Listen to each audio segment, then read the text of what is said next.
আসসালামু আলাইকুম প্রিয় ভিউয়ার, সবাই কেমন আছেন?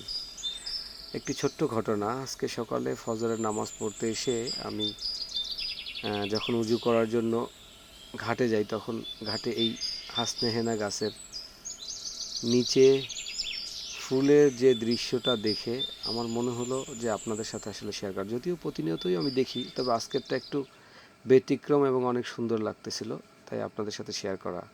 আসলে এই হাসনেহেনা গাছটি হচ্ছে আমাদের এই যে টলার ঘাট, এই টলার ঘাটের যত শ্রমজীবী মানুষ আছে সবাই এখানে এই গাছটার নিচে যে খাটটা আছে এখানে অপেক্ষা করে বসে থাকে সারাটা দিন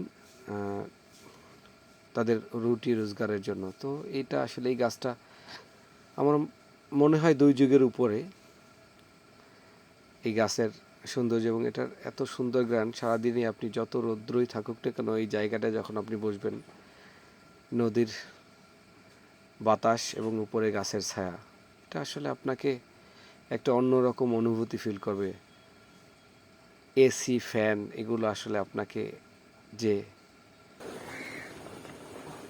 এটা না দিতে পারবে সেটা। আমি এখানে উঠে দেখেন একটু ঝাড়া দিয়ে ফুলটা ঝরানোর চেষ্টা করছি। কিছু কিছু দেখা যাচ্ছে, বাট ভিডিওটা হয়তো বা সুন্দর যদি নাও হয়ে থাকে, দুঃখিত। সবাইকে আমার সাথে থাকার জন্য ধন্যবাদ। সবাই আমার সাথে থাকবেন, আমি যেন আরও সুন্দর সুন্দর ভিডিও দিতে পারি। এর জন্য থ্যাংক ইউ। আল্লাহ হাফেজ।